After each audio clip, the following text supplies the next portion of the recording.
தமிழ் தேசிய கட்சிகள் மற்றும் தமிழ் மக்கள் பொதுசபை ஆகியவற்றுக்கிடையிலான புரிந்துணர்வு ஒப்பந்தம் இன்று கைச்சாத்திடப்பட்டுள்ளது. யாழ்ப்பாணம் தந்தை செல்வா கலையரங்கில் சுப நேரமான மதியம் 12:12க்கு ஒப்பந்தம் கைச்சாத்திடப்பட்டது. தமிழ் தேசிய அரசியல் கட்சிகளின் தலைவர்கள் மற்றும் தமிழ் மக்கள் பொதுசபையின் சார்பில் சிவில் சமூக பிரதிநிதிகள் இதில் கைச்சாத்திட்டுள்ளனர். தமிழீழ விடுதலை இயக்கத்தின் தலைவர் செல்வம் அடைக்கலநாதன், தமிழ் மக்கள் கூட்டணியின் தலைவர் சி.வி. விக்னேஸ்வரன், தமிழீழ மக்கள் விடுதலை கழகத்தின் தலைவர் தர்மலிங்கம் சித்தார்த்தன், தமிழ் தேசிய கட்சியின் தலைவர் நல்லதம்பி ஸ்ரீகாந்தா, ஈழ மக்கள் புரட்சிகர விடுதலை முன்னணியின் தலைவர் சுரேஷ் பிரேமச்சந்திரன், தமிழ் தேசிய பசுமை இயக்கத்தின் தலைவர் பொ. ஐங்கரநேசன், ஜனநாயக போராளிகள் கட்சி தலைவர் சி. வேந்தன் ஆகியோர் இந்த ஒப்பந்தத்தில் கைச்சாத்திட்டுள்ளனர். இதனைத் தவிர தமிழ் மக்கள் பொதுசபை சார்பில் அரசியல் சமூக செயற்பாட்டாளரான வசந்தராஜா, ஆர். ஜோதிலிங்கம், பேராசிரியர் கே.டி. கணேசலிங்கம், ராசலிங்கம் விக்னேஸ்வரன், அரசியல் விமர்சகரான ஜதீந்திரா மற்றும் அரசியல் விமர்சகரான நிலாந்தன் ஆகியோர் இதில் கைச்சாத்திட்டுள்ளனர். கடந்த காலங்களில் நடைபெற்ற ஜனாதிபதி தேர்தல்களில் தமிழ் மக்கள் எவருக்கு வாக்களித்தும் எந்தவித பயனும் இல்லை என தமிழ் கட்சிகளும் சிவில் சமூகத்தினரும் பல்வேறு குற்றச்சாட்டுக்களை முன்வைத்துள்ளனர். இதனால் தமிழ் மக்களின் நிலைமையையும் தமிழ் மக்களின் பிரச்சினைகள் தேவைகளை வெளிப்படுத்தும் வகையில் எதிர்வரும் ஜனாதிபதி தேர்தலில் எந்தவொரு சிங்கள வேட்பாளருக்கும் ஆதரவை வழங்காது தமிழ் தரப்பிலிருந்து பொது வேட்பாளர் ஒருவரை நிறுத்துவதற்கான நடவடிக்கைகள் அண்மை காலமாக சிவில் சமூகத்தினராலும் அரசியல் கட்சிகளாலும் தொடர்ச்சியாக முன்னெடுக்கப்பட்டு வந்தது. இந்த நிலையில் இரு தரப்பினர்களுக்கு இடையிலும் பல்வேறு விடயங்களை உள்ளடக்கி ஒப்பந்தம் கைச்சாத்தாகியதைத் தொடர்ந்து பொது வேட்பாளர் தெரிவு உள்ளிட்ட ஏனைய அனைத்து விடயங்கள் தொடர்பிலும் அடுத்த கட்ட நடவடிக்கைகள் மிக தீவிரமாக முன்னெடுக்கப்பட உள்ளதாக தெரிவிக்கப்பட்டுள்ளது. இந்த ஒப்பந்தத்தில் தமிழரசு கட்சி மற்றும் தமிழ் தேசிய மக்கள் முன்னணி ஆகிய கட்சிகள் கைச்சாத்திடவில்லை என்பது குறிப்பிடத்தக்கது.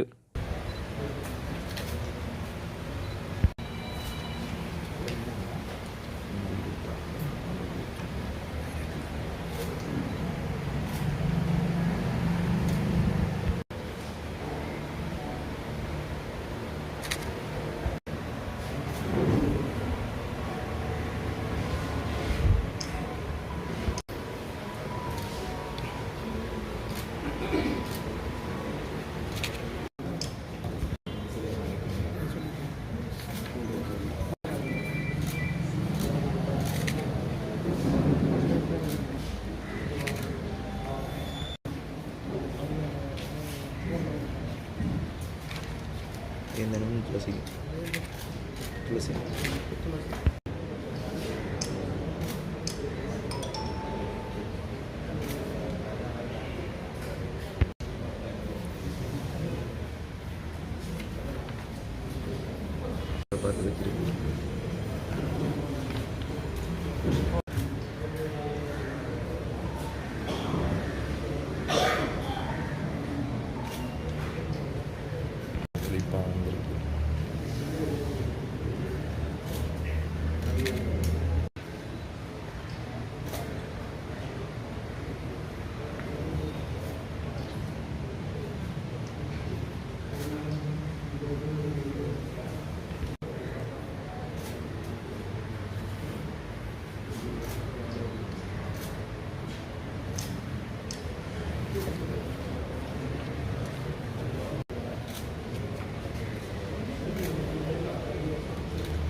தமிழ் மக்களின்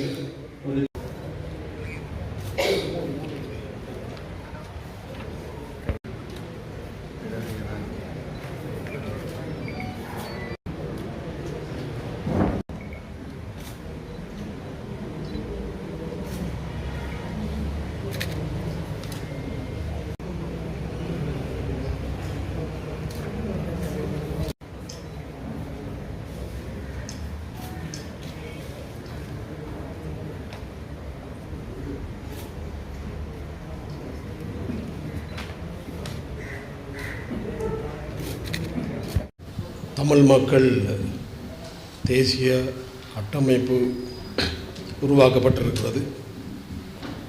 என்னை பொறுத்த மட்டிலே மக்களுடைய கோபம் ஓரளவிற்கு தணிந்திருக்கும் என்று நான் கருதுகிறேன். மரித்தவர்கள் லட்சியத்திற்காக உயிர் தியாகம் செய்த அத்தனை இலக்கிய புருஷர்களுடைய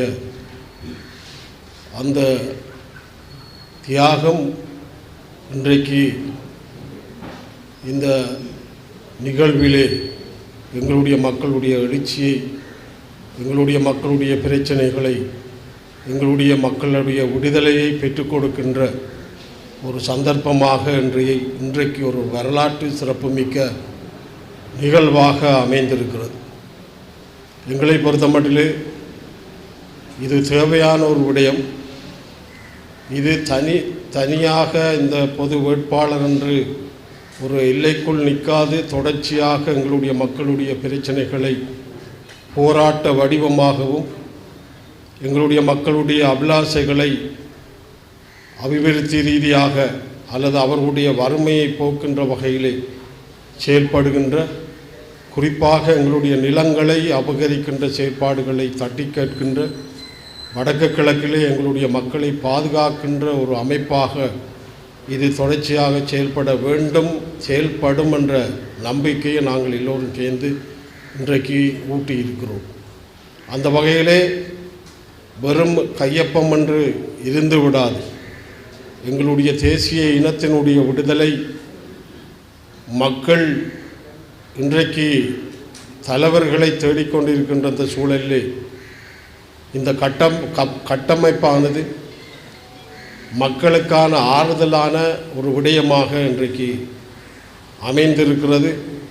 ஆகவே நான் சொன்னது போல இந்த பிரிந்து இருக்கின்ற எல்லா அரசியல் தலைவர்களும் எல்லா நாட்டு தூதுவர்களும் சொல்லுகின்ற விடயம், உங்களுடைய பிரச்சனை தீர்க்கப்பட வேண்டுமாக இருந்தால் ஒன்றாக வாருங்கள். இப்பொழுது இந்த செய்தி எல்லாருக்கும் சொல்லப்பட்டிருக்கிறது. நாங்கள் ஒன்றாக அணிந்திருக்கின்றோம். ஆகவே இந்த வசனத்தை இனி நீங்கள் பேசக்கூடாது. எங்களுடைய மக்களுடைய அபிலாஷைகளை கட்டமைப்பின் ஊடாக நாங்கள் நிச்சயமாக நிலைநிறுத்துவோம்.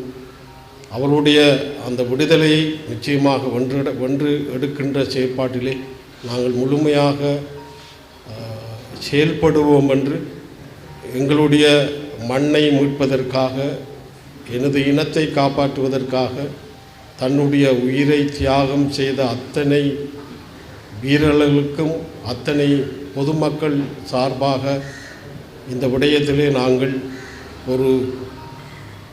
அவருடைய அந்த இலட்சியத்தை கொண்டு செல்கின்ற அமைப்பாக இது செயல்படும் என்பதை கூறிக்கொண்டு விடைபெறுகிறேன். நன்றி, வணக்கம். தமிழ் தேசிய அரசியல் வரலாற்றில் இன்று ஒரு முக்கியமான நாள். 2 காரணங்களால். முதலாவது, ஒரு பொதுமக்கள் கட்டமைப்புக்கும் கட்சிகளுக்கும் இடையே ஒரு புரிந்துணர்வு உடன்படிக்கை எழுதப்பட்டிருப்பது என்பது ஈழத்தமிழர்களின் நவீன வரலாற்றில் இதுதான் முதல் தடவை. 2வது, கடந்த 15 ஆண்டுகளாக ஒரு கனவாக இருந்த, ஒரு கருத்துருவாக்கமாக இருந்த ஒரு விடயம், தமிழ் பொது வேட்பாளர் என்ற விடயம் இன்றிலிருந்து ஸ்ட்ரக்சரலாக, கட்டமைப்பு ரீதியாக முன்னோக்கி நகரப்போகிறது என்பது சற்று விரிவாக பார்க்கலாம். முதலாவது, தமிழ் மக்களின் நவீன வரலாற்றில் குடிமக்கள் சமூகங்கள் இணைந்த ஒரு கட்டமைப்பும் அரசியல் கட்சிகளும் இணைந்த ஒரு புரிந்துணர்வு உடன்படிக்கை என்பது இதுதான் முதல் தடவை. மட்டுமல்ல, தமிழ் மக்கள் பொதுச்சபை எனப்படுவது தமிழ் மக்களின் தாயக பிரதேசத்தில் இருக்கக்கூடிய வடக்கு கிழக்கு பெரும்பாலான குடிமக்கள் சமூகங்களை இணைத்து உருவாக்கப்பட்ட உள்ளதில் ஆகப்பெரிய ஒரு கட்டமைப்பு ஆகும். இது இன்னும் வளர இருக்கிறது. ஆனால் இப்போது இருக்கும் கட்டமைப்புகள் எல்லாவற்றிலும் ஆகப்பெரிய கட்டமைப்பு இதுவாகும். முதல் தடவையாக இவ்வாறு ஒரு கட்டமைப்பு உருவாக்கப்பட்டிருக்கிறது. தமிழ் மக்கள் பொதுச்சபை எனப்படுவது தேர்தல் மைய கட்டமைப்பு அல்ல. அது பிரதிநிதித்துவ ஜனநாயகத்தில் நேரடியாக ஈடுபடாது. டைரக்ட் டெமோக்ரஸி என்று அழைக்கப்படுகின்ற நேரடி ஜனநாயகம் அல்லது பார்ட்டிசிபேட்டரி டெமோக்ரஸி என்று அழைக்கப்படுகின்ற மக்கள் பங்களிப்புடன் கூடிய நேர் ஜனநாயகம், இவற்றுக்குரிய கட்டமைப்பு தான் தமிழ் மக்கள் பொதுச்சபை ஆகும். தமிழ் மக்கள் பொதுச்சபைக்குள் ஒரு புனிதமான பல்வகமை உண்டு. எங்களுடைய கட்டமைப்புக்குள் அரசியலில் ஏற்கனவே ஈடுபட்டு அதிலிருந்து விலகி வந்தவர்கள் உண்டு, கருத்துருவாக்கிகள் உண்டு, தூதரகங்களை அடிக்கடி சந்திக்கும் சிவில் சமூகங்கள் உண்டு, கட்சிகளோடு நேரடியாக தொடர்பு கொள்ளக்கூடாது என்பதை தமது யாப்பு விதியாக கொண்ட சிவில் சமூகங்கள் உண்டு, எந்த கட்சியிலும் அங்கத்தவராக இருக்கக்கூடாது என்பதை தமது யாப்பு விதியாக கொண்ட சிவில் சமூகங்கள் உண்டு, கட்சி நிலைப்பாடுகளை சிவில் சமூக தீர்மானங்களில் எடுக்கக்கூடாது என்று கூறும் சிவில் சமூகங்கள் உண்டு.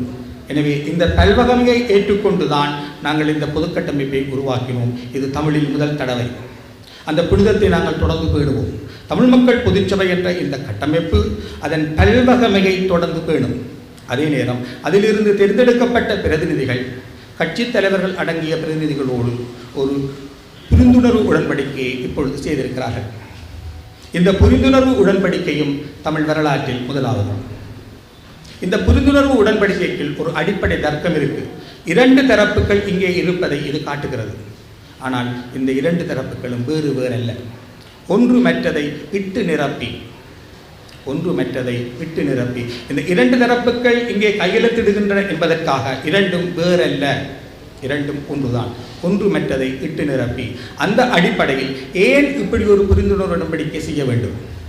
ஏனென்றால் ஒரு கட்டமைப்பு ரீதியாக செயற்படுவதற்குரிய ஒரு எழுத்து மூல ஆவணம் அது. அதன் மூலம் நாங்கள் ஸ்ட்ரக்சரலாக யோசிக்கிறோம், அருவமாக அல்ல, அப்டிராக்டாக அல்ல, ஸ்ட்ரக்சரலாக கட்டமைப்பாக யோசித்து கட்டமைப்பாக தொடர்ந்து முன்னேறுவதற்குரிய ஒரு ஏற்பாடு தான் இந்த புரிந்துணர்வு உடன்படிக்கை. எனவே 2 தரப்புகள் சம்பந்தப்பட்ட ஒரு புரிந்துணர்வு உடன்படிக்கை எனப்படுவது நாங்கள் கட்டமைப்பு சார்ந்து இயங்கப் போகிறோம் என்பதற்கான ஒரு அடிப்படை, ஒரு அத்திவாரம். இது முதலாவது. அதே நேரம் கடந்த நூற்றாண்டு முழுவதிலும் தமிழ் மக்கள் வெவ்வேறு கட்டமைப்புகளை உருவாக்கி இருக்கிறார்கள், வெவ்வேறு மகாசபைகளை உருவாக்கி இருக்கிறார்கள். கடந்த நூற்றாண்டின் தொடக்கத்தில் இருந்தே வெவ்வேறு சங்கங்களை நாங்கள் உருவாக்கி இருக்கிறோம். கொலனித்துவ ஆதிக்கத்தின் விளைவாகவும் கொலனித்துவத்துக்கு எதிராகவும் எங்கள் மத்தியில் மக்களமைப்புகள், இன்ஸ்டிடியூஷன் உருவாக்கப்பட்டிருக்கின்றன. இவ்வாறு கடந்த ஒரு நூற்றாண்டு முழுவதும் உருவாக்கப்பட்ட அமைப்புகளின் ஒன்றாக இப்பொழுது இந்த புதிய கட்டமைப்பு வருகிறது. அதாவது கட்சிகளும் பொதுமக்கள் அமைப்பின் பிரதிநிதிகளும் இணைந்து உருவாக்குகின்ற ஒரு பொது கட்டமைப்பு வந்திருக்கின்றது. கடந்த நூற்றாண்டு முழுவதும் தமிழ் மக்கள் வென்றிருக்கிறார்கள், தோற்றிருக்கிறார்கள், புலம்பெயர்ந்திருக்கிறார்கள், சிதறியிருக்கிறார்கள், ஒன்றுபட்டிருக்கிறார்கள். இந்த எல்லா எழுச்சிகளுக்கும் வெளிச்சிகளுக்கும் அப்பால் தமிழ் மக்கள் ஒவ்வொரு முறையும் மீண்டும் மீண்டும் புதிய கட்டமைப்புகளை உருவாக்கி இருக்கிறார்கள். ஆம், அது மிக முக்கியம். நாங்கள் மீண்டும் மீண்டும் புதிய கட்டமைப்புகளை உருவாக்கும் மக்கள். அப்படி புதிய கட்டமைப்புகளை உருவாக்கும் அளவுக்கு நாங்கள் வலிமை கொண்ட மக்கள். நாங்கள் தோல்வியை ஒப்புக்கொள்ளாமல் மீண்டும் மீண்டும் புதிய கட்டமைப்புகளை உருவாக்குகிறோம். இது மீண்டும் தொடங்கும் மிடுக்கு. மகாகவி உருத்திரமூர்த்தியின் வார்த்தைகளில் சொன்னால் இது மீண்டும் தொடங்கும் மிடுக்கு. அந்த அடிப்படையில் ஒரு நூற்றாண்டு காலமாக தொடர்ந்து கட்டமைப்புகளையும் மக்களமைப்புகளையும் நிறுவனங்களையும் உருவாக்கிய ஒரு மக்கள் கூட்டம் மீண்டும் இப்பொழுது ஒரு கட்டமைப்பை, ஒரு பொது கட்டமைப்பு என்ற ஒரு அமைப்பை உருவாக்கி இருக்கிறது. இது எங்களுடைய செழிப்பான பாரம்பரியத்தில் ஆக பிந்திய ஒரு கட்டமைப்பு. இது இந்த நாடுக்குரிய முக்கியத்துவம். இரண்டாவது, தமிழில் ஒரு பொது வேட்பாளரை நிறுத்த வேண்டும் என்ற விஷயம் கடந்த 15 ஆண்டுகளாக கருத்துருவாக்கமாக இருக்கிறது, அறிக்கைகளாக இருக்கிறது, சில கட்சிகளில் வேணவாக இருக்கிறது. ஆனால் இதற்கு மங்கால் அது செயலுறு பெற முடியவில்லை. கடந்த பொதுத் தேர்தலின் போது தமிழ் மக்கள் பேரவையால் ஒரு சுயாதீன குழு உருவாக்கப்பட்டது. அது ஒரு கட்டத்துக்கு மேலே நகர முடியவில்லை. ஆனால் கடந்த 15 ஆண்டுகளிலும் கற்றுக்கொண்ட பாடங்களின் அடிப்படையில் இப்பொழுது கட்டமைப்பு சார்ந்து ஒரு பொது வேட்பாளரை நிறுத்துவதற்கான முயற்சி எடுக்கப்பட்டிருக்கிறது. இது மிக முக்கியம். கடந்த 15 ஆண்டுகளாக தமிழ் மக்களின் வாக்குகள் வெற்று காசோலைகளாக தென்னிலங்கைக்கு வழங்கப்பட்டன. ஆனால் நாங்கள் வெற்று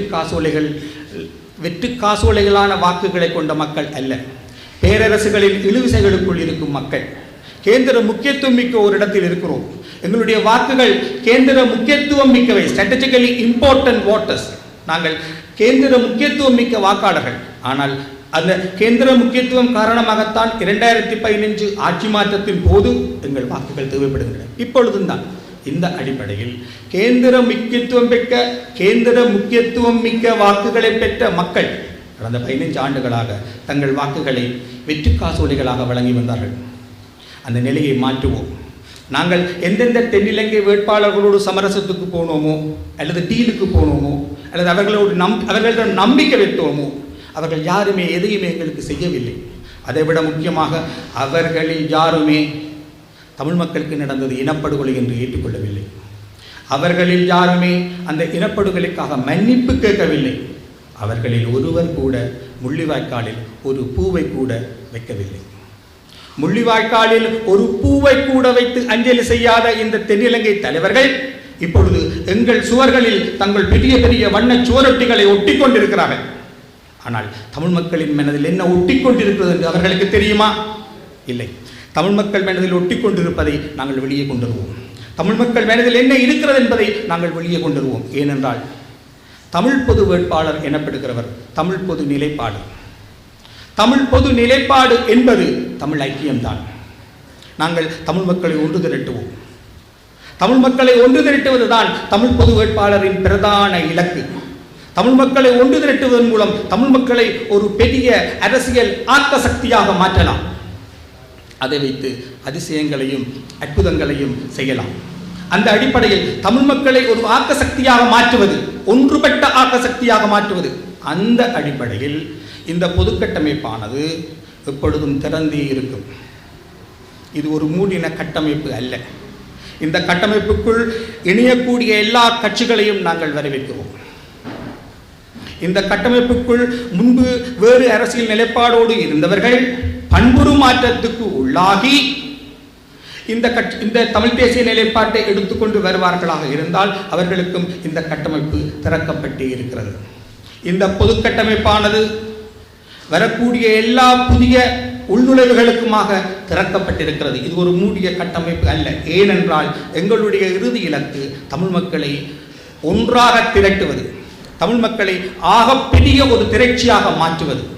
அந்த அடிப்படையில் தான் நாங்கள் தமிழ் பொது வேட்பாளர் என்ற அந்த கோரிக்கையை முன்வைக்கின்றோம். தமிழ் மக்களை ஆகப்பெரிய ஒரு திரட்சியாக, தமிழ் மக்கள் ஆகப்பெரிய ஒரு திரட்சியாக மாறி தமிழ் பொது வேட்பாளருக்கு வாக்களிப்பார்களாக இருந்தால் முதலாவதாக தமிழ் மக்கள் தாங்கள் ஒரு தேசமாக திரண்டு விட்டார்கள் என்ற செய்தி தென்னிலங்கைக்கும் உலகத்துக்கும் போகும். இரண்டாவதாக தெரிவு செய்யப்பட போகின்ற அந்த தென்னிலங்கை வேட்பாளர் தமிழ் மக்களின் ஆணையை பெறாதவர் என்பது அவருடைய அந்தஸ்தை குறைக்கும். மூன்றாவதாக அவருக்கு கிடைக்கக்கூடிய பெருந்தொகை வாக்கை நாங்கள் எடுப்போமாக இருந்தால் அவருக்கு கிடைக்கக்கூடிய மக்கள் ஆணைக்குரிய அங்கீகாரமும் குறையும். எனவே தமிழ் பொது வேட்பாளர் எனப்படுகிறவர் எதிர்காலத்தில் தெரிவு செய்யப்படக்கூடிய ஜனாதிபதியின் அந்தஸ்தையும் அங்கீகாரத்தையும் குறைக்கக்கூடிய வெற்றியை பெற வேண்டும். அதுக்கு தமிழ் மக்களை ஒன்றாக நாங்கள் திரட்ட வேண்டும். தமிழ் மக்களை ஒன்றாக திரட்டுவது என்ற அடிப்படையில் தான் தமிழ் பொது வேட்பாளர் முன்வைக்கப்படுகின்றார். ஏனைய விடயங்கள் அதுக்குரிய கட்டமைப்புகளால் அந்த தேர்தல் விஞ்ஞாபனத்தில் இணைத்துக் கொள்ளப்படும். எனவே தமிழ் மக்களை ஒன்றாக்க வேண்டும் என்ற அடிப்படையில் கடந்த 15 ஆண்டுகளாக கருத்துருவாக்கமாக, அறிக்கைகளாக, சில சந்திப்புகளில் எடுக்கப்பட்ட முடிவுகளாக, சில கட்சிகளில் தனிப்பட்ட செயல்பாடாக இருந்த ஒரு விடயம் இன்றைக்கு பல கட்சிகள் இணைந்து குடிமக்கள் சமூகங்களோடு இணைந்த ஒரு கூட்டு செயற்பாடாக ஒரு கட்டமைப்பு ரீதியிலான ஒரு வளர்ச்சிக்கு வந்திருக்கிறது. இது பார்ட்டிசிபேட்டரி டெமோக்ரஸிக்குரிய காலம். நான் இதை கதைச்சு கொண்டிருக்கும் பொழுதே கென்யாவில் வரி அதிகரிப்புக்கு எதிராக மக்கள் ஆர்ப்பாட்டம் செய்து கொண்டிருக்கிறார்கள். ஏன் அதிகம் போவான்? எமது நாட்டிலேயே தென்னிலங்கையில் ஒரு பெரிய உதாரணம் உண்டு. 69 லட்சம் வாக்குகளால் தேர்ந்தெடுக்கப்பட்ட ஒரு ஜனாதிபதியை 1 லட்சத்துக்கும் குறையாதவர்கள் தெருவில் இறங்கி பதவியை விட்டு அகற்றினார்கள். இதுதான் அந்த மக்கள் பங்களிப்பு ஜனநாயகத்தின் பலம்.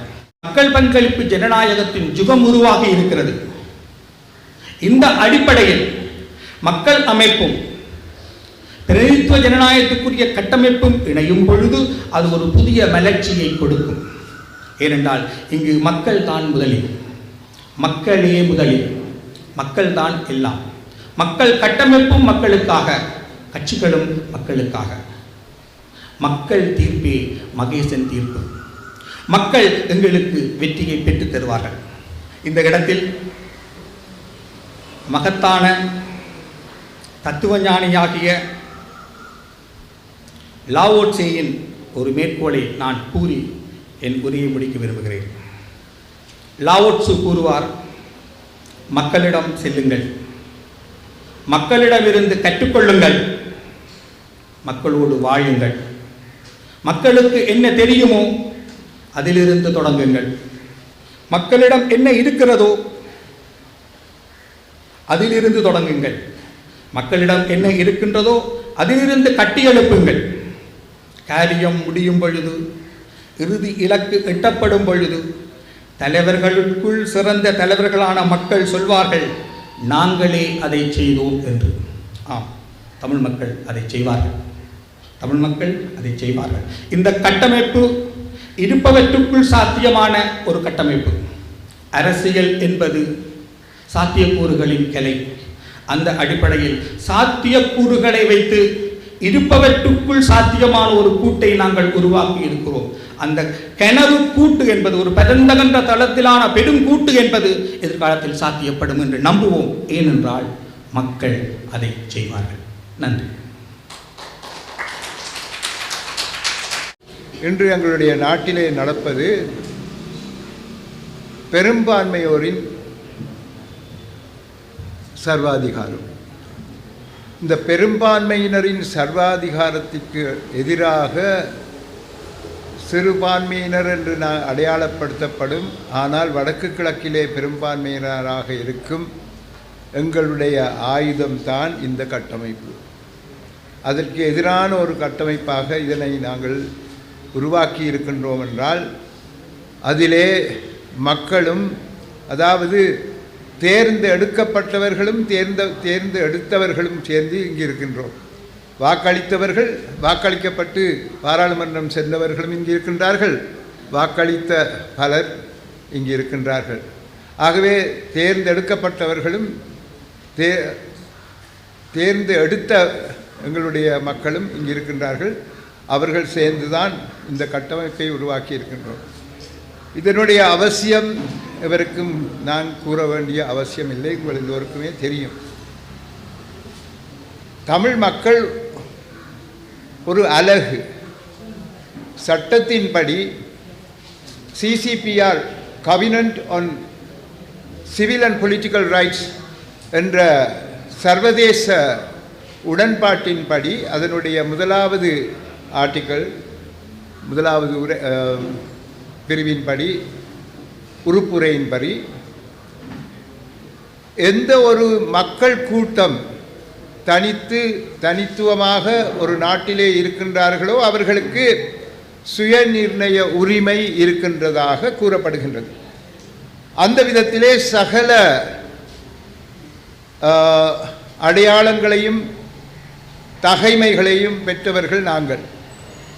அந்த தகைமைகளை பெற்றதால் நாங்கள் தனியொரு இனமாக, தனியொரு அலகாக, நாங்கள் சுயநிர்ணய உரிமையை பெற்றவர்களாக சட்டப்படி கணிக்கப்பட்டிருக்கின்றோம்.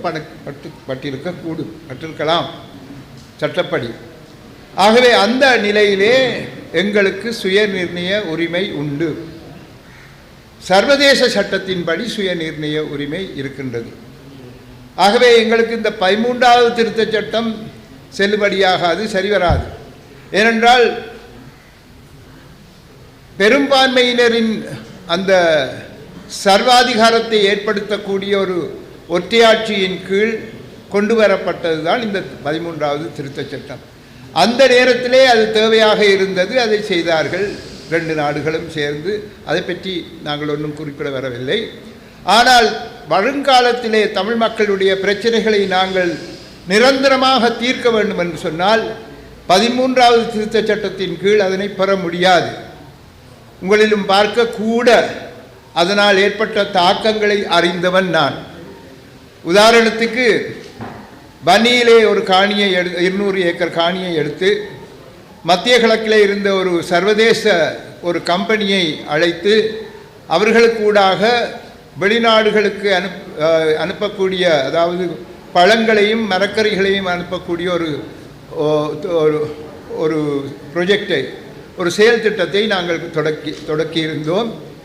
எல்லா விதத்திலும் அது வெற்றி அளித்தது. அதாவது அது சம்பந்தமாக அவர்கள் நிலம் நன்றாக இருக்கின்றது, அது அந்த நீர் நன்றாக இருக்கின்றது, சூழல் நன்றாக இருக்கின்றது, போக்குவரத்து சரியாக இருக்கின்றது என்று எல்லா விதத்திலும் அது நன்றாக இருக்கின்றது என்று மிக சந்தோஷமாக அவர்கள் இந்த செயல் திட்டத்தை தொடக்குவதாக கூறியிருந்தார்கள். கடைசியாக நாங்கள் எடுக்க வேண்டிய ஒரு கையெழுத்து தான், எல்லோரிடமும் கையெழுத்து வேண்டி கடைசியாக எடுக்க வேண்டியது மத்திய அரசாங்கத்தினுடைய காணி ஆணையாளரிடம். காணி ஆணையாளருடன் சென்றவுடன் அவர் அதற்கு கையெழுத்திட மறுத்தார். ஏதோ இல்லாத பொல்லாத காரணங்களை கூறி மறுத்தார். ஒன்று எங்களுடைய 200 ஏக்கர் காணியிலே ஒரு பகுதி வன திணைக்களத்திற்கு உரியது என்று கூறினார்கள். அது உண்மையிலே அப்படி இல்லை. 1983ஆம் ஆண்டிலே வரைந்தெடுக்கப்பட்ட அந்த வரைபடத்தின்படி இது அதற்கு வெளியே இருந்தது. அதை சுட்டிக்காட்டியதுடன் அவர்கள் 2007 நாங்கள் புதிய ஒரு வரைபடம் தயாரித்திருக்கின்றோம் என்றார்கள். நீங்கள் எப்படி புதிய வரைபடம் 2007 தயாரிப்பது? அந்த காலகட்டத்திலே போர் நடந்து கொண்டிருந்தது என்று கூறினோம். அதற்கு அவர்கள் கூகுள் ஊடாக நாங்கள் படம் கீறினோம் என்று சொன்னார்கள். சட்டப்படி அவ்வாறு கூகுள் ஊடாக வரைபடங்கள் தயாரித்து செய்யக்கூடிய சட்டம் இன்னும் வரவில்லை. ஆகவே இதையெல்லாம் சுட்டிக்காட்டியும் அவர்கள் அதற்கு கையெழுத்து விடவில்லை. கடைசியாக நாங்கள் எங்களுக்கு நன்மை தரக்கூடிய ஒரு செயல் திட்டத்திலே இறங்குவதை மத்திய அரசாங்கம் எவ்வாறு முறியடித்தது, தடை செய்தது, இல்லாமல் பண்ணியது என்பதை உங்களுக்கு எடுத்துக்காட்டத்தான் இந்த உதாரணத்தை தருகின்றேன். ஆகவே 13வது திருத்தச் சட்டத்தின் கீழ், ஒற்றையாட்சியின் கீழ் இருக்கும் 13வது திருத்தச் சட்டத்தின் கீழ் நாங்கள் எங்களுடைய மக்களை பாதுகாக்க முடியாது, அவர்கள் உரிமைகளை பெற்றுக் கொடுக்க முடியாது, அவர்களுக்கு தேவையான கலை, கலாச்சாரம், பண்பாடு போன்றவற்றின் அடையாளங்களை நாங்கள் விருத்தி செய்ய முடியாது என்ற அடிப்படையிலே நாங்கள் 13ஐ தேர்ந்தெடுக்க முடியாது இருக்கின்றது. பின்னே நீங்கள் 13 பற்றி சில காலங்களுக்கு முன்னர் கூறினீர்கள் என்று கேட்டீர்களானால், தற்காலிகமாக எங்களுக்கு வரக்கூடிய ஒரு நிரந்தர தீர்வுக்கு முதல் மக்களுக்கு அவர்களுக்கு சில அதிகாரங்களை பெற்றுக் கொடுக்க வேண்டும் என்பதற்காக நாங்கள் அதை பற்றி கூறியிருந்தோம். அதை கூட எங்களிடமிருந்து பறிக்கப்பட்ட அதிகாரங்களை திருப்பி தருவதாக இப்போதைய ஜனாதிபதி கூறியும் அது நடைபெறவில்லை. கடைசி நேரத்திலே அவர் அதை தடை செய்து விட்டார். ஆகவே இவ்வாறான தடைகளை நாங்கள் முகம் கொடுக்க வேண்டி இருந்தால் 13வது திருத்தச் சட்டத்தின் மூலமாக நாங்கள் முன்னேற முடியாது. சர்வதேச சட்டத்தின் அடிப்படையிலே எங்களுக்கு இருக்கும் சுயநிர்ணய உரிமையை வலியுறுத்தித்தான் இந்த மக்களுடைய ஜனாதிபதி பொது வேட்பாளரை நாங்கள் முன்னிறுத்துகின்றோம். அவருடைய முக்கிய கோரிக்கையாக சர்வதேச நாடுகள் ஒன்று சேர்ந்து எங்களுடைய வடகிழக்கு மாகாணங்களிலே தமிழ் மக்களினுடைய மக்கள் தீர்ப்பை பெறுவதற்கு அவர் தன்னுடைய கருத்துக்களை வெளியிடுவார். இதைவிட எங்களுக்கு நடந்திருக்கும் அந்த அநியாயங்களை பற்றி, நாங்கள் பட்டிருக்கும் பாடுகளை பற்றி ஓரளவு அவர் சிங்கள மக்களுக்கு எடுத்து கூறுவார். ஆகவே இவ்வாறான பலவற்றையும் வெளிக்கொண்டு வருமாறு எங்களுடைய ஒற்றுமையை ஸ்திரப்படுத்தும் விதமாக நாங்கள் எல்லோரும் சேர்ந்து இந்த கைங்கரியத்திலே ஈடுபட்டிருக்கின்றோம். அது கட்டாயமாக எங்களுக்கு நல்லதையே தரும் என்ற நம்பிக்கையோடு இதிலே இன்று நீங்கள் கையெழுத்திட்டதற்காக எல்லோரையும் பாராட்டி உங்களிடமிருந்து விடைபெறுகின்றேன். நன்றி, வணக்கம்.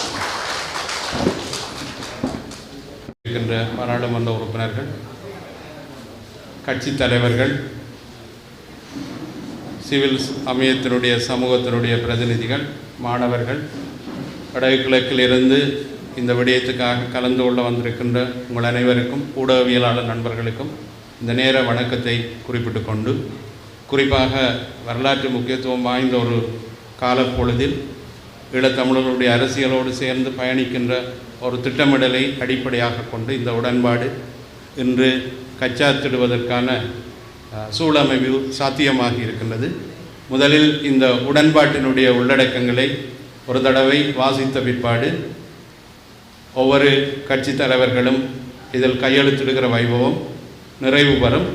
அதனைத் தொடர்ந்து கட்சி தலைவர்களுடைய உரைகளும் சிவில் அமைப்பினுடைய தரப்பினருடைய உரைகளோடும் இந்த நிகழ்வு நிறைவு பெறும். அதன் அடிப்படையில் தமிழ் தேசிய கட்சிகள், தமிழ் மக்கள் பொதுச்சபை ஆகியவற்றுக்கிடையிலே புரிந்துணர்வு உடன்படிக்கை 2024 ஈழத்தமிழ் மக்கள் இலங்கை தீவின் வடகிழக்கில் தமக்கென ஒரு மரபு வழி தாயகத்தை கொண்ட வரலாற்றுக்கு முற்பட்ட காலத்திலிருந்து வடக்கு கிழக்கு உள்ளடங்களாக இலங்கை தீவில் வாழும் தேசிய இனம் என்ற அடிப்படையில் சுயநிர்ணய உரிமையை கொண்டவர்கள். அதன் அடிப்படையிலும் பன்னாட்டு சட்டங்களின் அடிப்படையிலும் உச்சபட்ச தன்னாட்சியை கோருவதற்கான உரித்துடையவர்கள். நீண்ட வரலாற்றையும் மிக செழிப்பான பண்பாட்டையும் கொண்ட தமிழ் மக்களின் தனித்துவமான தேசிய இருப்பை சிதைக்கும் நோக்குடன் நிலப்பரப்பு ரீதியாகவும் பண்பாட்டு ரீதியாகவும் மத ரீதியாகவும் என பல்வேறு வழிகளில் இலங்கை தீவின் இன அழிப்பு நடவடிக்கைகளை ஸ்ரீலங்கா அரசினால் தொடர்ச்சியாக முன்னெடுக்கப்பட்டு வருகின்றன. தமிழ் மக்களின் நியாயமான உரிமை போராட்டம் தீவிரவாதமாகவும் பிரிவினைவாதமாகவும் பயங்கரவாதமாகவும் சித்தரிக்கப்பட்டு வருகின்றது.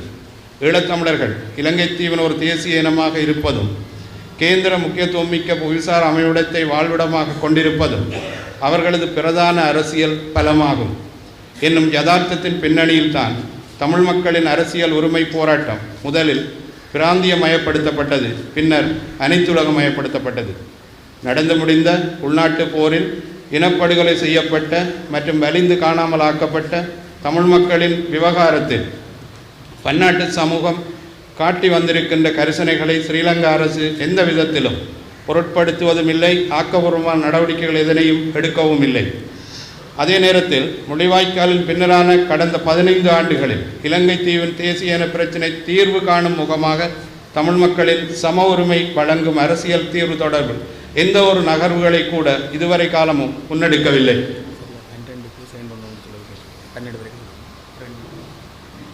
நடந்து முடிந்த இனப்படுகொலைக்கு எதிராக நீதியுமின்றி அரசியல் தீர்வுமின்றி ஒன்றுபட்ட அரசியல் தலைமைத்துவமின்றி பாரபட்சங்களும் அடக்குமுறைகளும் அச்சுறுத்தல்களும் ஆக்கிரமிப்புகளும் அழிப்புகளும் பிரித்தாளும் தந்திரங்களும் அரங்கேற்றப்பட்டு கொண்டிருக்கின்றன.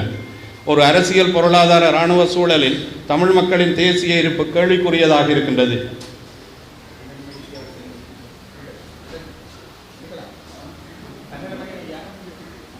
வாய்ச்சி முடித்த பிறகு ஓகே.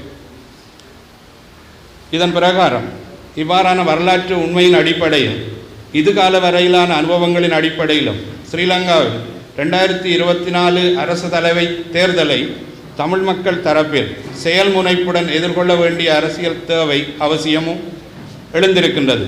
இந்த யதார்த்தத்தின் பின்னணியில் தமிழ் தேசியத்தின் மக்களை ஒன்றுபடுத்துவது என்னும் பிரதான நோக்கத்தோடு எதிர்வரும் ஸ்ரீலங்கா அரசு தலைவர் தேர்தலில் தமிழ் பொது வேட்பாளர் ஒருவரை நிறுத்துவது என்று தமிழ் தேசிய கட்சிகளும் தமிழ் மக்கள் பொதுச்சபையும் இணக்கம் கண்டுள்ளன. அத்துடன் இதனை செயல்முனைப்புடன் கையாளும் நோக்கில் பொது கட்டமைப்பு ஒன்றை உருவாக்குவதற்கான புரிந்துணர்வு உடன்படிக்கை மேற்கொள்வதென்றும் முடிவு கொண்டுள்ளன.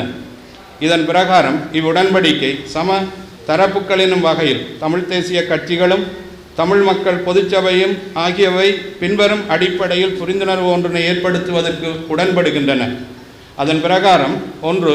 தமிழ் தேசிய கட்சிகள் தமிழ் மக்கள் பொதுச்சபை ஆகியவை இவ்வுடன்படிக்கையில் சம தரப்பினர் என்னும் வகையில் இரு தரப்பினரின் இணைவில் உருவாக்கப்படும் இக்கட்டமைப்பு தமிழ் தேசிய பொது கட்டமைப்பு என அழைக்கப்படும். இவ்வுடன்படிக்கையின் பிரகாரம் உருவாக்கப்படும் தமிழ் தேசிய பொது கட்டமைப்பு எதிர்வரும் ஜனாதிபதி தேர்தலை ஸ்ரீலங்கா அரசு தலைவரை தேர்வு செய்வதற்கான தேர்தல் என்ற அடிப்படையில் நிராகரித்து தமிழ் மக்களின் அபிலாஷைகளை வெளிப்படுத்தும் தேர்தலாக கையாளும் வகையில் தமிழ் பொது வேட்பாளரை நிறுத்துவதென தீர்மானித்துள்ளது. தமிழ் தேசிய பொது கட்டமைப்பானது தமிழ் பொது வேட்பாளரை தேர்ந்தெடுத்தல், தேர்தல் விஞ்ஞாபனத்தை தயாரித்தல், நிதி தொடர்பான விடயங்களை பரப்புரைகளை முன்னெடுத்தல் போன்ற அனைத்து அவசியமான செயல்பாடுகளையும் முன்னெடுப்பதற்கு நிர்வகிப்பதற்குமான துணைக்குழுக்களை தேவைக்கேற்ப உருவாக்குதல் அதிகாரம் கொண்டிருக்கின்றது. தமிழ் தேசிய பொது கட்டமைப்பால் பொது வேட்பாளரை நிறுத்தும் நடவடிக்கைக்காக உருவாக்கப்படும் குறித்த துணைக்குழுக்கள் ஒவ்வொன்றும் மற்றும் ஏனைய துணை கட்டமைப்புகள் ஒவ்வொன்றும் அனைத்திலும் தமிழ் தேசிய கட்சிகள் தமிழ் மக்கள் பொதுச்சபை ஆகியவை சமதரப்பாக பங்கு பெற்றும் தமிழ் பொது வேட்பாளராக நிறுத்தப்பட வரும் அவருக்கான தேர்தல் சின்னமும் தமிழ் பொது நிலைப்பாட்டுக்கான ஒரு குறியீடாக மட்டுமே கருத வேண்டும். தமிழ் தேசிய பொது கட்டமைப்பானது பொது வேட்பாளரை தெரிந்தெடுப்பதுடனும் அவர் எந்த அங்கீகரிக்கப்பட்ட அரசியல் கட்சி சார்பில் உத்தியோகபூர்வமாக நிறுத்தப்படுகிறாரோ அந்த நபருடனும் அந்த கட்சியுடனும் அவசியமானதும் உகந்ததும் உன்னதமுமான உடன்படிக்கையை தனித்தனியே நிறைவேற்றி கொள்ள வேண்டும். தமிழ் தேசிய அரசியல் கட்சி, தமிழ் மக்கள் பொதுச்சபை ஆகிய இரு தரப்பும் ஒரு பொது கட்டமைப்பாக செயல்படுபவர்கள் என்னும் அடிப்படையில் கூட்டு பொறுப்புடையவர்கள் என்பதிலும் இணக்கம் காணப்படுவதுடன் இதற்கான வழிகாட்டல் நெறிமுறை ஒன்றை உருவாக்கி கொள்வது என்றும் இணக்கம் அடையப்பட்டுள்ளது. தமிழ் தேசிய நிலைப்பாட்டில் உடன்பாடுள்ள ஏனைய கட்சிகள் தமிழ் பொது வேட்பாளர் நிலைப்பாட்டை ஏற்றுக்கொண்டு பொது கட்டமைப்புடன் இணைந்து பயணிக்க முன்வரும் போது அவர்கள் உள்வாங்கிக் கொள்வதற்கென்றும் இணக்கம் காணப்பட்டுள்ளது. நிறைவாக, தமிழ் தேசிய இனத்தின் நீண்டகால அரசியல் அபிலாஷைகளை நிறைவேற்றும் குறிக்கோளுடன் தொடர்ந்து செயல்படுவதென இரு தரப்பும் மேலும் இணங்கிக் கொள்கின்றனர். இப்புரிந்துணர்வு உடன்படிக்கையானது தமிழ் தேசிய அரசியல் கட்சிகள், தமிழ் மக்கள் பொதுச்சபை ஆகியவற்றுக்கிடையிலே 2024 ஆண்டு ஜூலை மாதம் 22ஆம் தேதி அன்று யாழ்ப்பாணத்தில் அமைந்துள்ள தந்தை செல்வா கலையரங்கில் கைச்சாத்திடப்படுகின்றது. நன்றி. இதனுடைய பிரகாரம் முதலில் இந்த ஒப்பமிடும் செயல்பாடு ஆரம்பிக்கின்றது. முதல் ஒப்பத்தை தமிழ் தேசிய கட்சிகளுடைய சார்பில் இடுமாறு தமிழ் மக்கள் கூட்டணியினுடைய தலைவர் CV விக்னேஸ்வரன் ஐயா அவர்களை அன்போடு அழைத்திருக்கிறோம். இந்த கையெழுத்திட்ட எங்களுடைய கையெழுத்திட்ட விடயம் என்பது ஒரு சரித்திர முக்கியத்துவம் வாய்ந்ததாகத்தான் இருக்கின்றது. இதுவரை காலமும் தமிழ் வேட்பாளர்கள், நான் அறிய மூவர், அதை விட வேறு ஆட்களும் தெற்கிலிருந்து போட்டியிட்டிருக்கிறார்கள். குமாரன் பொன்னம்பலம் அவர்கள், பின்பு சுவாஜிலிங்கம் அவர்கள் 2 முறைகள். ஆனால் அவர்கள் கேட்ட தடவைகளெல்லாம் அவர்கள் தனியாகவே, அதாவது ஒரு தனி கட்சியாக அல்லது இப்படியான ஒரு அமைப்பு ஒன்றின்றி போட்டியிட்டிருக்கிறார்கள். அதன் காரணமாக அவருடைய முயற்சிகள் மிக பின்னடைவை கண்டிருக்கின்றது. நான் நம்புகின்றேன் இதிலே தமிழ் தேசிய பரப்பிலே இருக்கக்கூடிய கட்சிகளில் பெரும்பான்மையான கட்சிகள் இதிலே கையெழுத்திட்டிருக்கின்றன. அத்துடன் சிவில் சமூகத்தைச் சேர்ந்தவர்களும் பலர் கையெழுத்து போட்டிருக்கின்றார்கள். அதுவே ஒரு சிறந்த ஆரம்பமாக இந்த முயற்சிக்கு, தமிழ் மக்களுடைய ஒற்றுமையை எடுத்து காட்டுகின்ற அந்த முயற்சிக்கு ஒரு அடிப்படையாக, ஒரு நல்ல முயற்சியாக நிச்சயமாக பரிணமிக்கும் என்பதுதான் என்னுடைய நம்பிக்கை. நாங்கள் அனைவரும் எவ்வளவு தூரம் இந்த செய்தியை, தமிழ் மக்களுடைய ஒற்றுமையை நாங்கள் உருவாக்க வேண்டும். ஒட்டுமொத்த தமிழ் மக்கள் சார்பிலே ஒருவர் இப்போது இந்த தேர்தல் களத்தில் இருக்கிறார். அவர் நிச்சயமாக தமிழ் மக்களுடைய அளிக்கக்கூடிய வாக்குகளிலே மிக பெரும்பான்மையான வாக்கொன்றை எடுக்க வேண்டும் என்ற அந்த செய்தியை மீண்டும் மீண்டும் கூறுவதன் மூலம் நிச்சயமாக எங்களுடைய அந்த இலக்கை அடைவோம் என்ற நம்பிக்கை, அந்த நம்பிக்கை எங்கள் ஒவ்வொருவருடைய மனத்திலும் உருவாக்கப்பட வேண்டும். உருவாக்கப்பட்டு அது செயற்படுத்தப்படுகின்ற போது எங்களுடைய அந்த எந்த லட்சியத்துக்காக இந்த முயற்சியிலே நாங்கள் ஈடுபட்டிருக்கின்றோமோ அந்த பொது வேட்பாளர் முயற்சியிலே அது வெற்றியடையும் என்ற நம்பிக்கையுடன் உங்களிடமிருந்து விடைபெறுகிறேன். நன்றி. அன்புக்கும் மதிப்புக்கும் உரிய அரசியல் தலைவர்களே, அதே போன்று சிவில் அமைப்புகளின் பிரதிநிதிகளே, ஊடகவியலாளர்களே, இங்கே கலந்து கொண்டிருக்கின்ற பொதுமக்களே, அனைவருக்கும் அன்பான வணக்கம். நானும் உண்மையில் பேசுவதற்கென்று தயாராக இருக்கவில்லை. இலங்கையிலே பெரும்பான்மை மக்கள் என்ற ஒரு பிரிவினரும் சிறுபான்மை மக்கள் என்ற ஒரு பிரிவினரும் இருக்கிறார்கள். இவர்களிலே பெரும்பான்மை மக்களுக்கு அரசு ஆதரவாக இருக்கிறது. அதே போன்று அவர்களுக்கு போலீஸ் படையினரும் ஆதரவாக இருக்கிறார்கள். அதே போன்று ஆயுத படைகளும் ஆதரவாக இருக்கிறார்கள். ஆனால் தமிழ் மக்கள் எதுவுமே இல்லாத ஒரு நிலையில்தான் இருந்து கொண்டிருக்கிறார்கள். அவர்களிடையே இருக்க வேண்டிய ஒற்றுமை கூட இல்லாமல் தான் இருந்தது. இன்று அந்த ஒற்றுமையை ஏற்படுத்தும் முகமாக ஒரு பெரியதொரு காரியம் துவங்கி வைக்கப்பட்டிருக்கிறது என்பதை பார்த்தால் உண்மையில் அது தேவையான ஒன்று. ஒற்றுமை இல்லை என்றால் எந்த சமூகம் ஒற்றுமை இல்லையோ அது படிப்படியாக பலமிழந்து ஒரு நாள் நிச்சயமாக அழிந்து போய்விடும்.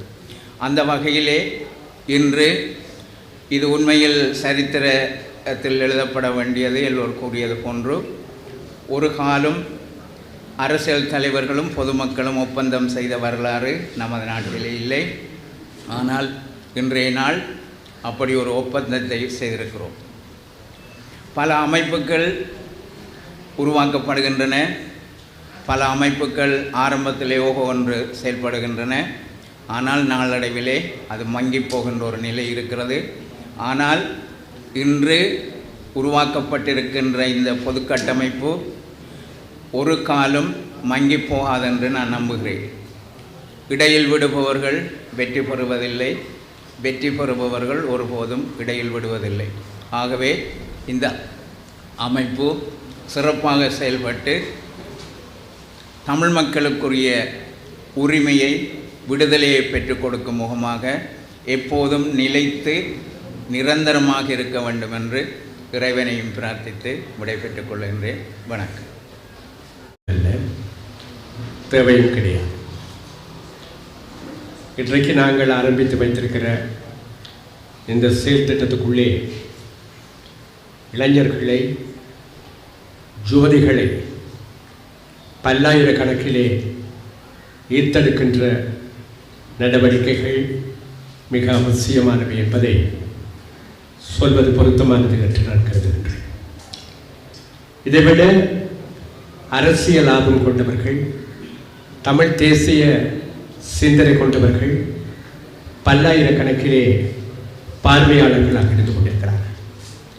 அவர்களை பங்காளர்களாக நாங்கள் இந்த செயற்திட்ட வட்டத்துக்குள்ளே கொண்டு வந்தே தீர வேண்டும். இது இன்றைய அவசர தேவை. ஒரு பாரிய மக்கள் இயக்கத்துக்கான கையெழுத்துக்கள் எங்களில் சிலராலே இன்றைக்கு இடப்பட்டிருக்கின்றன. எங்களோடு இணைந்திருக்க வேண்டிய இன்னும் சிலர் இன்றைக்கு இங்கே இல்லை. ஒரு சிலர் மெல்ல மெல்ல வந்து கொண்டிருக்கிறார்கள். மற்றவர்களையும் வரவழைப்பது எப்படி என்கிற அடிப்படையிலே எங்கள் சிந்தனையும் செயற்பாடுகளும் அமையும் என்று நான் நம்புகிறேன். அரசியல் சூழல் வேகமாக மாறிக்கொண்டிருக்கிறது. ஜனாதிபதி தேர்தல் நடக்குமா நடக்காதா என்ற கேள்விகளுக்கு இடமில்லை.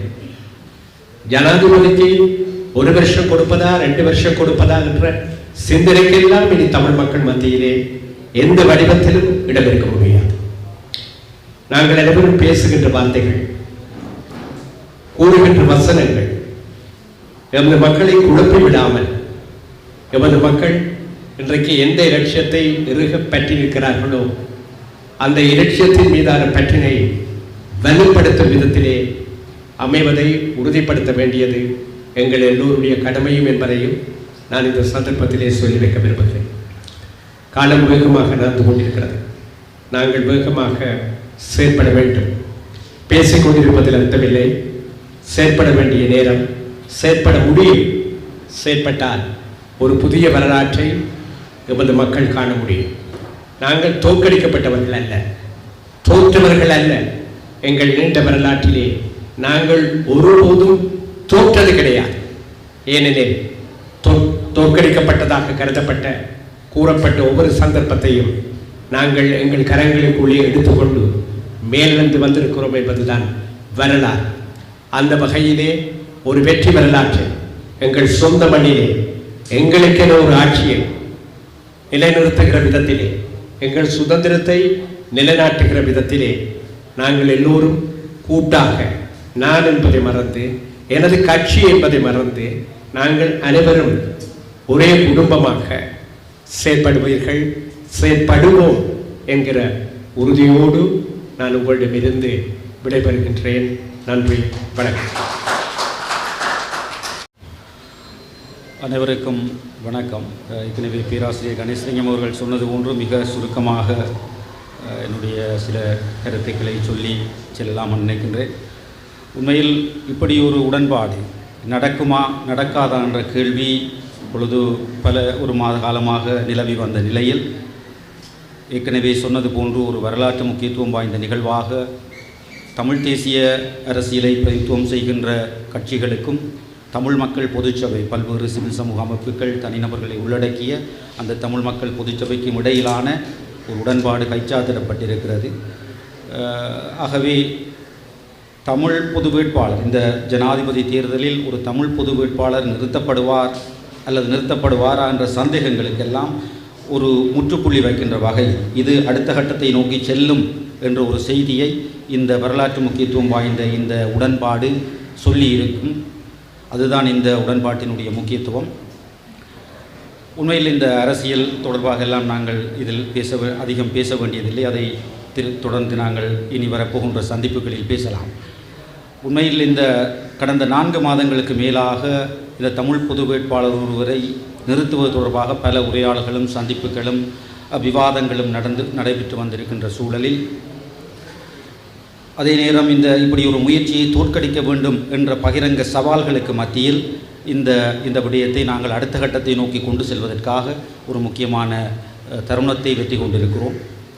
என்னை பொறுத்தவரையிலான இந்த தமிழ் பொது வேட்பாளர் என்ற விஷயத்தை பற்றி யோசிக்கக்குள்ள இந்த மகாபாரத கதையை யோசிப்பதுண்டு. துரோணாச்சாரி தன்னுடைய சீடர்களில் என்ன தெரிகிறது என்று கேட்டால் பலரும் பல விஷயங்களை தெரிவதாக சொன்னார்கள். ஒருவர் குருவி தெரிகிறது, மரம் தெரிகிறது, செடி கொடி தெரிகிறது, கிளை தெரிகிறது. ஒருவர் தான் சொன்னார், எனக்கு குருவியினுடைய கண் தெரிகிறது. ஏனென்றால் தன்னுடைய இலக்கில் தெளிவுள்ள ஒருவனுக்கு இலக்கு மட்டுமே தெரிய வேண்டும், வேறு எதுக்கும் தெரியக்கூடாது. ஆகவே அந்த வகையில் இப்பொழுது எங்களுக்கு இந்த தமிழ் தேசிய பொது கட்டமைப்புக்கு தெரிய வேண்டிய ஒரே ஒரு இலக்கு தமிழ் பொது வேட்பாளரை நிறுத்தி அவரை நோக்கி 90% மேற்பட்ட தமிழ் மக்களுடைய வாக்குகளை குவிப்பதாகும். அது ஒன்றே நமது இலக்கு.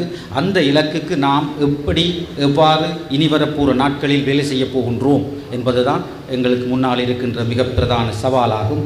இந்த சவாலை நிச்சயம் வெற்றி கொள்ள முடியும். ஏனென்றால் இத்தனை கட்சிகள், இன்னும் வர இருக்கின்ற கட்சிகள், இதோடு இணைந்து வரக்கூடிய தனிநபர்கள், ஏராளமானவர்கள், ஏராளமான அமைப்புகள் எல்லாம் சேர்ந்து அதை செய்ய முடியாவிட்டால் நாங்கள் அரசியல் பற்றி பேசுவதிலேயே அர்த்தம் கிடையாது. பேசாமல் அவருடைய வேலையை பார்ப்பதே சிறந்ததாக இருக்கும். ஆகவே அது எங்களால் நிச்சயம் முடியும். அந்த முடியும் என்ற நம்பிக்கையோடு தான் இந்த விடயத்தில் நாங்கள் காலடி எடுத்து வைத்திருக்கிறோம். ஆகவே எங்களுக்கு தெரிய வேண்டிய ஒரே ஒரு விடயம் இந்த தமிழ் பொது வேட்பாளரை நிறுத்துவதும், அதை நோக்கி தமிழ் மக்களுடைய வாக்குகளை குவிப்பதும், அதற்கு என்ன மாதிரியான உத்திகளை நாங்கள் பிரயோகிக்கப் போகின்றோம் இனிவர நாட்களில் என்பதுதான் முக்கியம்.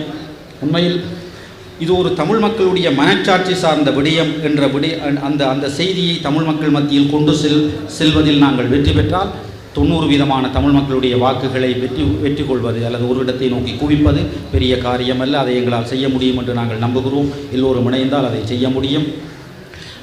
இந்த அரசியல் பயணத்திலே பல்வேறு முயற்சிகள் கடந்த காலத்தில் நடைபெற்றிருக்கின்றது.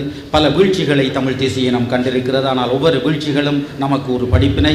அந்த படிப்பினையிலிருந்து கற்றுக்கொண்டு செல்வதன் மூலமாக மட்டுமே இனி வரப்போகின்ற காலத்தை வெற்றி கொள்ள முடியும் என்ற நம்பிக்கையில் இந்த தமிழ் பொது வேட்பாளருக்காக இனி வரும் நாட்களில் நாம் அனைவரும் ஒன்றுபட்டு செயற்படுவோம் என்ற நம்பிக்கையோடு வாய்ப்புக்கு நன்றி. இன்று தமிழ் தேசிய கட்சிகளும் தமிழ் தேசிய பரப்பில் இருக்கக்கூடிய சிவில் அமைப்புகளும் இணைந்து ஒரு புரிந்துணர்வு ஒப்பந்தத்தை கையெழுத்திட்டிருக்கின்றார்கள். இது இலகுவாக நிறைவேறிய ஒரு விடயமல்ல. கடந்த 6-7 மாதங்களுக்கு முன்பாக ஜனநாயக தமிழ் தேசிய கூட்டணிக்குள் இந்த விடயங்கள் பேசப்பட்டது. அதேபோல் சிவில் சமூகங்கள் மத்தியில் இது பேசப்பட்டு பல்வேறுபட்ட சந்திப்புகள், பல்வேறுபட்ட கலந்துரையாடல்கள் நடத்தப்பட்டு இறுதியில் இன்று இது நிறைவேறியிருக்கின்றது. இது நிறைவேற மாட்டாது என்று சொன்னவர்கள் பல பேர், இது நிறைவேறக்கூடாது என்று விரும்பியவர்கள் பல பேர், இதற்கு எதிராக சவால் விட்டு இதற்கு எதிராக பிரச்சாரம் செய்வோம் என்றும் கூறியவர்கள் பல பேர். இவை எல்லாவற்றையும் தாண்டி இன்று இந்த ஒப்பந்தம் கையெழுத்தாகி இருக்கிறது. இது மாத்திரமல்ல, இனிமேலும் இது குழப்பப்படுவதற்கான சாத்தியப்பாடுகள் நிறையவே இருக்கிறது. இதனை இல்லாமல் செய்ய வேண்டும், இதனை உடைத்தெறிய வேண்டும் என்று அரசு தரப்பிலும் சரி, எங்கள் தமிழ் தரப்பில் இருந்தும் பல பேர் வேலை செய்யக்கூடியதற்கான சாத்தியப்பாடுகள் நிறையவே இருக்கிறது. ஆகவே இவை அனைத்தும் நாங்கள் கவனத்தில் எடுத்து செய்யப்பட வேண்டிய ஒரு காலகட்டத்தில் நாங்கள் இருக்கிறோம். இலகுவாக நாங்கள் நடைபோட முடியும் என்பதல்ல. பல்வேறுபட்ட பிரச்சனைகளை நாங்கள் எதிர்கொள்ள இருக்கிறோம். பல்வேறுபட்ட சிக்கல்கள் எங்களுக்கு மேல் கொண்டு வரப்படும் என்ற சூழ்நிலைகள் இருக்கின்றது. இவை அவ்வளத்தையும் எதிர்த்து நாங்கள் போராடித்தான் நாங்கள் முன்னேற வேண்டிய சூழ்நிலையில் இருக்கின்றோம். இன்று இதனுடைய முக்கியமான நோக்கம், நாங்கள் ஒரு பொது வேட்பாளரை கொண்டு வர போகிறோம் என்றால் அந்த பொது வேட்பாளர் ஏன் என்பதற்கு பல காரணங்கள், நூற்றுக்கணக்கான காரணங்கள் இருக்கலாம். இதில் முக்கியமாக உள்ள இருக்கக்கூடிய விடயம், இதுவரை காலம் யுத்தத்துக்கு பிற்பாடு அரசாங்கம் எங்களை கூப்பிடும், பேசும், ஆனால் இதுவும் நடக்காது. இப்பொழுது நாங்கள் ஒரு நிலைமையை தோற்றுவித்திருக்கிறோம். நீங்கள் யாராவது பேச விரும்பினால் வரலாம், நாங்கள் போக வேண்டும் என்ற அவசியம் இல்லை. நாங்கள் இப்பொழுது ஒருமித்து ஒரு குழுவாக தமிழ் தேசிய பரப்பில் இருக்கக்கூடிய கட்சிகள், சிவில் அமைப்புகள், நாங்கள் ஒன்றாக செய்து ஒரே செய்தியை அவர்களுக்கு சொல்லுகின்றோம். ஆகவே இப்பொழுது இனிமேல் அது யாராக இருந்தாலும் கூட அவர்கள் பேச வேண்டும் என்று சொன்னது தேவை ஏற்பட்டால் இதனை நோக்கி அவர்கள் வருவார்கள். ஏற்கனவே நாங்கள் இப்படியான ஒரு அமைப்பை உருவாக்குவதற்கு முன்பாக இதை பற்றி நாங்கள் பேசிக்கொண்டிருந்த காலகட்டத்திலேயே நிச்சயமாக சிங்கள இடங்களில் அல்லது தென்பகுதியில் ஒரு அச்ச நிலை ஏற்பட்டது. இவர்கள் ஒன்றை உருவாக்கப் போகிறார்கள். எல்லோருமே தேடி வந்தார்கள். ஜேவிபியினர் வந்தார்கள், ரணில் விக்ரமசிங்க அவர்கள் வந்தார்கள், சஜித் பிரேமதாசா வந்தார்கள், வீடு வீடாக தலைவர்களை தேடி போனார்கள். இதெல்லாம் முன்னர் நடக்கவில்லை. கடந்த தேர்தலில், அதுக்கு முன்னர் நடந்த தேர்தல்கள் பார்த்தால் கொழும்பில் யாரோ ஒரு தரப்புடன் பேசி விடயங்கள் முடிந்துவிடும். ஆனால் இன்று தேடி வருகிற சூழ்நிலை எப்படி உருவானது என்றால், இவர்கள் ஒன்றுபட போகிறார்கள், ஒரு பொது வேட்பாளரை நிறுத்தப் போகிறார்கள். அதற்கு முன்பாக நாங்கள் இவர்களுடன் பேசி யாரை விலக்க வேண்ட முடியும் என்ற கணக்கில் தான் வந்தார்கள். இப்பொழுதும் வந்து கொண்டிருக்கிறார்கள். வடக்குக்கு மாத்திரமல்ல, கிழக்குக்கும் போகிறார்கள். ஆகவே அவர்கள் எங்களை தேடி வர வேண்டிய ஒரு சூழ்நிலையை நாங்கள் உருவாக்கி இருக்கிறோம். நிச்சயமாக அதில் நாங்கள் முதல் கட்ட வெற்றியை நாங்கள் பெற்றிருக்கிறோம். நாங்கள் இப்பொழுது ஒன்றுபட்டிருக்கிறோம். ஒன்றுபட்டு இனிமேல் பேச வேண்டிய தேவை ஒன்று உருவாகியிருக்கு. இனிமேல் தனிப்பட்ட முறையில் EPRவுடன், டெலோவுடன், புலட்டுடன் அல்லது சிவில் சமூகத்துடன் யாருடனும் தனித்து பேசுவதல்ல. இனிமேல் இவர்கள் ஒரு MOUவை சைன் பண்ணி இருக்கிறார்கள், ஒரு புரிந்துணர்வு ஒப்பந்தம் இருக்கிறது. அவர்களுடன் பேசித்தான் நாங்கள் தீர்மானங்களுக்கு வர வேண்டும் என்ற ஒரு கட்டத்தை நாங்கள் இப்பொழுது உருவாக்கி இருக்கிறோம் என்று நான் நம்புகின்றேன். ஆகவே இது இன்னும் ஒரு அச்ச உணர்வை அவர்களுக்கு கொண்டு வரும். ஆகவே நான் இதுவரை காலமும் பல்வேறுபட்ட எக்ஸ்கியூஸ், அதாவது உங்களுக்குள் ஒற்றுமை இல்லை, உங்களுக்கு ஒற்றுமை இருந்தால் எப்போவோ நாங்கள் எல்லாத்தையும் சாதித்து முடிச்சிருப்போம் என்று சொன்னவர்கள் எல்லோருக்கும் இன்றைக்கு ஒரு மிக காத்திரமான பதிலை நாங்கள் சொல்லி இருக்கிறோம். இது எல்லோரும் ஒன்றுபட்டிருக்கிறோம். இதனை வெளிப்படையாக பேசுவதாக இருந்தால் இதில் கலந்து கொள்ளாத தமிழரசு கட்சியும் அதனை புரிந்து கொள்ளும் என்று நாங்கள் நம்புகின்றோம். அதில் இருக்கக்கூடிய பெரும்பான்மையானவர்கள் இதனை ஆதரிக்கிறார்கள், இது தேவை என்கின்றார்கள். அவர்கள் இருக்கக்கூடிய பிரச்சனைகள் சில சமயம் அவர்களுக்கு இடைஞ்சல்கள் ஏற்படுத்தினால் நிச்சயம் அவர்களில் பெரும்பான்மையோர் இதனுடன் ஒத்து இணங்கி போய் இந்த விஷயத்தை வெற்றியிட வைப்பார்கள். ஆகவே இந்த பொது வேட்பாளர் என்ற விடயம் எமது அடுத்த கட்ட அரசியல் நகர்வுக்கு மிக மிக முக்கியமானது. எமது அடுத்த கட்ட அரசியல் நகர்வை நோக்கி நாங்கள் இதுவரை அரசாங்கம் சொன்னதுக்கு வாங்க பேசுவோம், 13 பற்றி பேசுவோம் அல்லது 22 பற்றி பேசுவோம், ஏதோ வாங்க பேசுவோம் என்ற நிலையை மாற்றி நாங்கள் எமது மக்களினுடைய உரிமைகளை வென்றெடுப்பதற்கான அடுத்த கட்ட அரசியல் நகர்வை மேற்கொள்வதற்கான முதற்படிதான் இந்த விடயம். இதில் நாங்கள் காத்திரமான ஒரு வெற்றியை பெறுவோமாக இருந்தால் வடக்கு கிழக்கு வாழ் தமிழ் மக்கள் மிக பிரம்மாண்ட முறையில் இது வாக்களிப்பார்களா இருந்தால் அந்த செய்தி என்பது தமிழ் மக்கள் மிக காத்திரமான ஒரு செய்தியை எல்லோருக்கும், அது சிங்கள தரப்பாக இருக்கலாம் அல்லது அது ராஜதந்திர தரப்பாக இருக்கலாம், சர்வதேச தரப்பாக இருக்கலாம், யாருக்கும் அது ஒரு செய்தியை சொல்லும் என்னவென்றால் தமிழ் மக்களின் பிரச்சனைகள் என்பது தீர்க்கப்பட வேண்டும். பாதிக்கப்பட்ட மக்கள் இப்பொழுது ஒரே குரலில் பேசுகிறார்கள், ஒரே குரலில் கேட்கிறார்கள், ஜனநாயக முறையில் கேட்கிறார்கள். அதற்கு செவிசாய்க்க வேண்டும் என்று சொன்ன தேவை எல்லோருக்கும் ஏற்படும். அந்த தேவையை அதை நிறைவேற்றுவது மக்களினுடைய முழுமையான ஒரு வாக்களிப்பினூடாக, மக்கள் ஒரு பலமான ஒரு சக்தியாக அந்த வாக்களிப்பினூடாக எங்களை மாற்றுவதனூடாக நிச்சயமாக எவரும் எங்களிடம் வந்து நீ இப்படி பேசலாம் அப்படி பேசலாம் என்று சொல்ல முடியாது. மக்கள் இந்த விடயங்களுக்கு வாக்களித்திருக்கிறார்கள். அந்த டெமோக்ராட்டிக் வேர்டிக்ட் என்பது எல்லோராலும் ஏற்றுக்கொள்ளப்பட வேண்டிய சூழல் உருவாகும். ஆகவே அந்த நிலையில் இன்று நடந்த விடயம் என்பது மிக மிக முக்கியத்துவமானது. பல படிகளை கடந்துதான் நாங்கள் இந்த கையெழுத்தை வைத்திருக்கிறோம். நிச்சயமாக ஒன்றிணைந்து ஒரே அடிப்படையில் செயல்பட்டு நாங்கள் எங்களுக்கு இன்னும் ஒரு சில மாதங்கள் தான் இருக்கிற, குறைந்தபட்சம் ஒரு 2-3 மாதத்துக்குள் தேர்தல் வந்துவிடும். 2 மாதத்துக்குள் தேர்தல் வந்துவிடும். அதற்கு முன்பாக முழு வடகிழக்கிலும் மாத்திரமல்ல ஏனைய தமிழ் மக்கள் வாழக்கூடிய பிரதேசங்களிலும் இந்த விஷயங்கள் முன்னெடுத்து செல்லப்பட வேண்டும். நாங்கள் ஒரு காத்திரமான வாக்கை பெற்று தமிழ் மக்கள் இதைத்தான் விரும்புகிறார்கள் என்பதை தெளிவாக சொல்ல வேண்டும் என்று கேட்டு விடைபெறுகிறேன். நன்றி. தேக்கமடைந்திருக்கக்கூடிய அல்லது தொய்விட்டிருக்கக்கூடிய தமிழ் தேசிய செயற்பாடுகளை அல்லது தமிழ் தேசிய அரசியலை சரியான ஒரு திசைக்கு திசை திருப்புவதற்கான ஒரு எத்தனம் இன்று அரங்கேறி இருக்கின்றது. அந்த வகையில் அதில் நானும் ஒரு பங்காளராக, தமிழ் தேசிய பசுமை இயக்கமும் ஒரு பங்கேற்பாளராக கையெழுத்திட்டதையிட்டு நான் பெருமை அடைகின்றேன். வரலாறு அந்தந்த காலகட்டங்களுக்குரிய வெற்றிகளையும் தோல்விகளையும் சரிகளையும் பிழைகளையும் கொண்டிருக்கின்றன. வரலாற்றில் நாங்கள் திரும்பி பார்த்து நாங்கள் விட்ட பிழைகளை திருத்திக் கொள்ளாமல் இருப்போமாக இருந்தால் நாங்கள் தொடர்ந்தும் தவறிழைத்தவர்களாகவே இருப்போம். யுத்தத்திற்கு பின்னர் அந்த இரத்த நெடில் எங்கள் மண்ணை விட்டு காயாத அந்த நேர பொழுதில் சரத் பொன்சேகா அவர்களுக்கு நாங்கள் ஆதரவு அளிக்குமாறு கோரப்பட்டோம். உண்மையில் இந்த முன்வரிசையில் இருக்கக்கூடிய அரசியல் கட்சி தலைவர்கள் பலர் அதனை எதிர்த்தார்கள். அவ்வாறான ஒரு நிலை வேண்டாம் என்று சொல்லி கூட சொன்னார்கள். ஆனால் கட்சிகளுக்கு அதாவது தலைமைக்கு கட்டுப்பட வேண்டும் என்கின்ற நிலையில் சரத் பொன்சேகாவுக்கு வாக்களிப்பதற்கு விருப்பம் இல்லாமலே பலர் கோரியிருந்தார்கள். இப்பொழுது அவர் இராணுவத்தின் மீது வெறுப்பு இருந்திருந்தால் எனக்கு தமிழ் மக்கள் வாக்களித்திருப்பாரா என்று சொல்லி கேட்கின்ற நிலை இருக்கின்றது. ஆகவே நாங்கள் எடுத்த நிலைப்பாடு பிழை என்கின்றதை இன்று நாங்கள் உணர்ந்திருக்கின்றோம் கண்ணுக்கு முன்னாகவே. ஆகவே வரலாற்றை நாங்கள் ஒரு சரியான திசை திருப்பலுக்காக இந்த பொது வேட்பாளர் விடயத்தை கையெழுத்திருக்கின்றோம். இதில் சிவில் அமைப்புகள், தமிழ் மக்கள் பொதுச்சபை, தமிழ் தேசிய அரசியல் கட்சிகள் இணைந்திருக்கின்றன. இது மிக சவாலான ஒரு விடயம். ஏனெனில் பாராளுமன்ற தேர்தல்களின் பொழுது கூட நான் அறியத்தக்கதாகவே ஸ்ரீலங்கா சுதந்திர கட்சிக்கு வாக்களித்து ஒரு பாராளுமன்ற உறுப்பினர் இங்கு தேர்ந்தெடுக்கப்பட்டிருக்கின்றார்.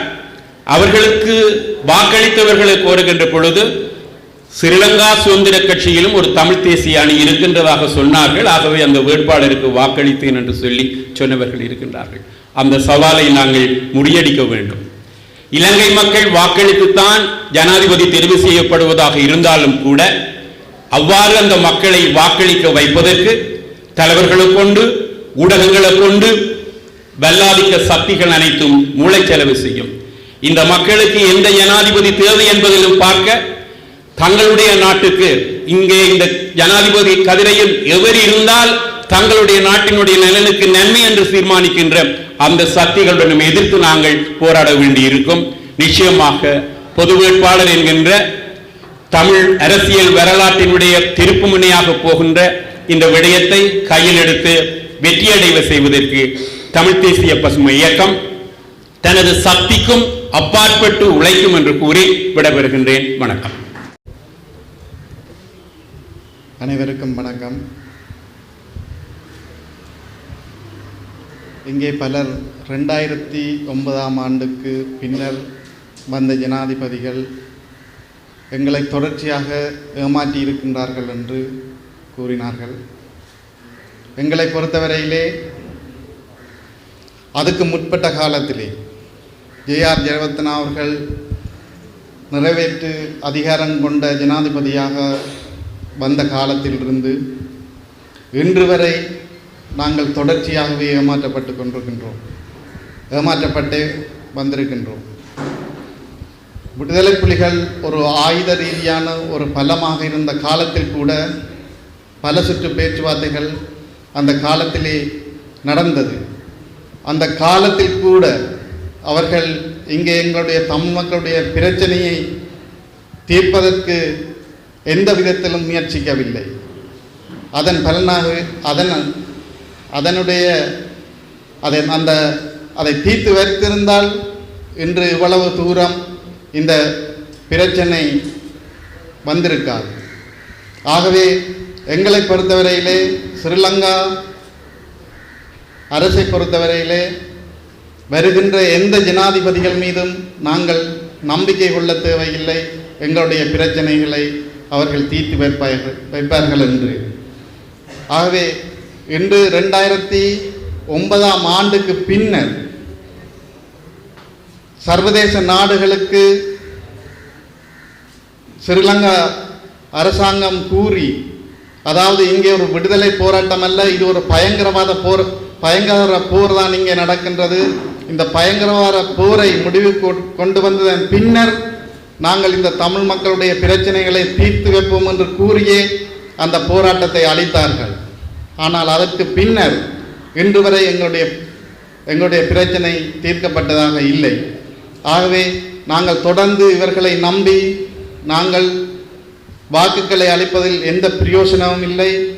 ஆகவே நாங்கள் இந்த தேர்தலிலே ஒரு தமிழ் பொது வேட்பாளரை நிறுத்தி என்ன காரணத்தை கொண்டு எங்களுடைய உரிமை போராட்டத்தை அளித்தார்களோ அவர்களுக்கு இங்கே தொடர்ந்தும் பிரச்சனை இருக்கின்றது என்பதை கூறுவதற்காகவும், சிங்கள தேசத்துக்கு தொடர்ந்தும் எங்களுடைய பிரச்சனையை எடுத்து கூறுவதற்காகவும் நாங்கள் கட்டாயமாக இந்த தமிழ் பொது வேட்பாளரை நிறுத்தி எங்களுடைய பிரச்சனைகளை உலகறிய செய்ய வேண்டும் என கேட்டு விடைபெறுகின்றேன். நன்றி, வணக்கம்.